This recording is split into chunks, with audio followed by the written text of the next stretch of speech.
இந்த சப்புன்றவன் ஒரு பொண்ணை லவ் பண்ணா. ஆனா அந்த பொண்ணு இன்னொருத்தனை தான் லவ் பண்ணிட்டு இருக்கு. அவன் பேர் சபரி.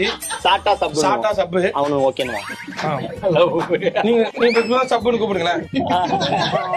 ஆனா சும்மா சப்புன்னு கூப்பிடுங்க. சப்பு ஓகே. முதல்ல ஒரு பொண்ணு ஒரு பையனும் லவ் பண்ணிட்டு இருந்தாங்க. இல்ல வேற ஒருத்தன் இவன் சைடிஸா உள்ள வந்து இந்த பொண்ணும் இந்த பையனும் லவ் பண்ணாங்க. இப்ப இவங்களுக்குள்ள ஒரு சின்ன சண்டை. அதனால இந்த பையன் கோச்சின்னு போயிட்டான். அப்ப இவன் ஆறுதல் சொல்றதுக்காக இவன் உள்ள வந்தான். கொஞ்ச நாள்ல ஆறுதல நீ குடிச்சிட்ட. ஆறுதல இப்படி சொன்னான். அப்புறம் இவனுக்கும் அதுக்கும் ஒரு மாதிரி ஓடிட்டு இருந்தது. கொஞ்ச நாள் கழிச்சு பார்த்தா திடீர்னு அந்த பையன் வந்துட்டான். வந்தோடனே இந்த பொண்ணு நீ போ அப்படின்னு சொல்லிட்டு அவ்வளவுதான் சொல்லிட்டு இப்ப இவங்க 2 பேரும் இப்படி சேர்ந்து ஒண்ணாயிட்டாங்க.